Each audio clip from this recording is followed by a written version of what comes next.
এই ল্যাপটপ কিংবা স্মার্টফোনের স্ক্রিন থেকে ব্লু লাইট নিঃসৃত হয়, যেটি আমাদের ব্রেনকে সিগন্যাল দেয় যে এখন সকালবেলা, এখন দিনের বেলা। এবং তখন আমাদের ব্রেন আরো কনফিউজ হয়ে যায়, আচ্ছা ঠিক আছে, এখন নিশ্চয়ই ঘুমের সময় হয়নি, এখন আমাকে জেগে থাকতে হবে, এবং ব্রেন চেষ্টা করে আরো জেগে থাকার। চলুন আজকে আমরা ঘুম নিয়ে কথা বলবো।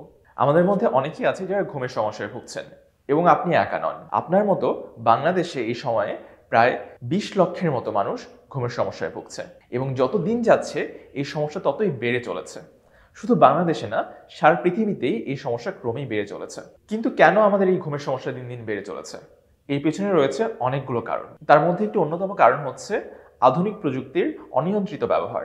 আদি যুগে একসময় মানুষের যখন কৃত্রিম লাইট ছিল না, তখন সন্ধ্যার পরেই সাধারণত মানুষ একটা অন্ধকার পরিবেশ পেত, এবং সেই অন্ধকার আমাদের ব্রেনকে সিগন্যাল দিত যে এখন ঘুমের সময়, এখন আমাদের ঘুমাতে হবে, এবং সে অনুযায়ী আমাদের ব্রেন ধীরে ধীরে ঘুমের জন্য প্রিপারেশন নিত, এবং সহজেই মানুষ ঘুমাতে পারত। কিন্তু দেখা যাচ্ছে যে আধুনিক যুগে এসে আমরা কৃত্রিম বাতি ব্যবহার করছি, সেটি আমাদের ব্রেনকে অনেক সময় কনফিউজ করে ফেলছে যে এখন কি সত্যিই রাত হয়েছে। আমাদের ব্রেন বুঝতে পারছে না যে কখন আমাদের ঘুমের মেকানিজমটা শুরু করতে হবে, এবং এই সমস্যাটাকে আরো বাড়িয়ে তুলেছে বিভিন্ন আধুনিক প্রযুক্তি, যেমন ল্যাপটপ, স্মার্টফোন। এই ল্যাপটপ কিংবা স্মার্টফোনের স্ক্রিন থেকে ব্লু লাইট নিঃসৃত হয়, যেটি আমাদের ব্রেনকে সিগন্যাল দেয় যে এখন সকালবেলা, এখন দিনের বেলা। এবং তখন আমাদের ব্রেন আরো কনফিউজ হয়ে যায়, আচ্ছা ঠিক আছে, এখন নিশ্চয়ই ঘুমের সময় হয়নি, এখন আমাকে জেগে থাকতে হবে, এবং ব্রেন চেষ্টা করে আরো জেগে থাকার। এবং এর ফলে দেখা যাচ্ছে যে অনেক মানুষ যখন রাতে সবকিছু শেষ করে স্বাভাবিকভাবে ঘুমাতে যাচ্ছে, তখন তারা ঘুমাতে পারছেন না। কিন্তু এই ঘুমের সমস্যা থেকে বের হওয়ার জন্য আমরা কিছু অভ্যাস গঠন করতে পারি। খুব সামান্য কিছু অভ্যাস পরিবর্তনের মাধ্যমেই আমরা আমাদের ঘুমের সমস্যাকে নিয়ন্ত্রণ করতে পারি।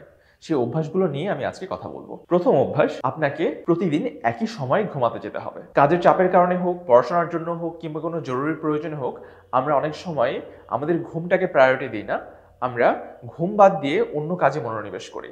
এবং এর ফলে দেখা যায় যে আমাদের ঘুমের সময় নির্দিষ্ট থাকে না। একদিন আমরা রাত 11টায় ঘুমাতে যাচ্ছি, একদিন রাত 12টায় ঘুমাতে যাচ্ছি, একদিন দেখা যাচ্ছে রাত 2টায় ঘুমাতে যাচ্ছি। কিন্তু এটি আমাদের শরীরের জন্য ক্ষতিকর। আমাদের ব্রেইনে একটি বায়োলজিক্যাল ক্লক আছে, সেটি ঠিকভাবে কাজ করে যদি আমরা প্রতিদিন একই সময়ে ঘুমাতে যাই। কিন্তু আমরা যদি ঘুমের সময় এভাবে নির্ধারিত না রাখি, আমরা এক একদিন এক এক সময় ঘুমাতে যাই, আবারও আমাদের ব্রেইন কনফিউজড হয়ে যায় যে আমার ঘুমের সময় আসলে কোনটা। এবং আমাদের ঘুমের জন্য যে হরমোন, যে নিউরোট্রান্সমিটারগুলো ক্ষরণ করা দরকার, সেই নিউরোট্রান্সমিটারগুলো নির্দিষ্ট সময় ব্রেইন ক্ষরণ করে না।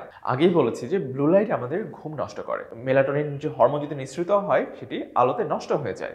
এর ফলে দেখা যায় যে আমরা সহজে ঘুমাতে পারি না। সুতরাং ঠিকমতো ঘুমানোর জন্য ব্লু লাইট নিঃসৃত হয় এমন স্ক্রিন আমাদের নিয়ন্ত্রণ করতে হবে, যেমন মোবাইলের স্ক্রিন কিংবা ল্যাপটপের স্ক্রিন।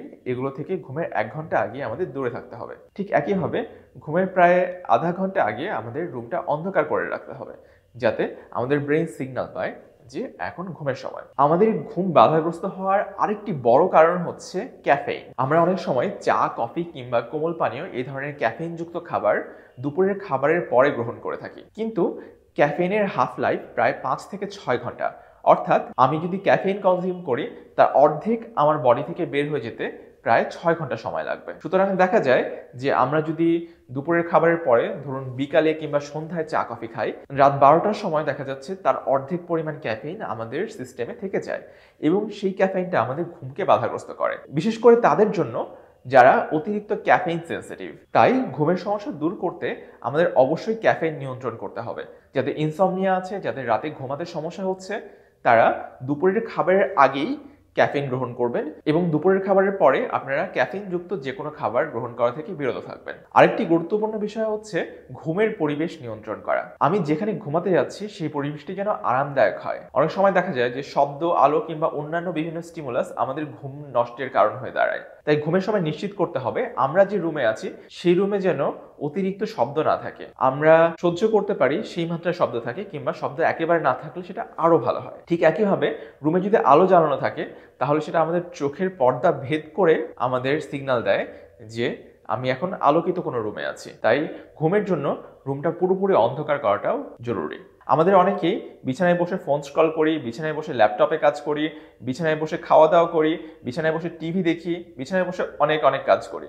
এর ফলে যেটা হয় যে আমাদের ব্রেন বিছানার সাথে সেই টিভি দেখা কিংবা ল্যাপটপে কাজ করা, ফোন স্ক্রল করা ইত্যাদি কাজকে অ্যাসোসিয়েট করে, এবং রাতে যখন আমরা বিছানায় ঘুমাতে যাই, তখন আমাদের ব্রেন রেস্ট করার পরিবর্তে আরো অ্যালার্ট ফিল করে। কারণ যে কাজগুলো আমরা বিছানায় বসে করতাম, যেমন ফোন স্ক্রল করা কিংবা টিভি দেখা, মুভি দেখা, এই কাজগুলো আমাদের আরো অ্যালার্ট ফিল করাতো। তাই ঘুম ঠিক করার জন্য বিছানাকে শুধুমাত্র এবং আই রিপিট শুধুমাত্রই ঘুমের জন্য ব্যবহার করতে হবে, অন্যান্য কাজ বিছানায় করা যাবে না। এই অভ্যাসগুলো ফলো করে আপনি খুব সহজেই আপনার ঘুমের সমস্যা নিয়ন্ত্রণ করতে পারেন এবং আপনার ঘুমকে আরো ভালো করতে পারেন। আজকের ভিডিওটি যদি আপনাদের ভালো লেগে থাকে তাহলে অবশ্যই লাইক এবং সাবস্ক্রাইব করবেন এবং পরবর্তীতে আপনাদের সাথে অন্য কোনো ভিডিও নিয়ে আবার দেখা হবে। সে পর্যন্ত ভালো থাকবেন। ধন্যবাদ সবাইকে।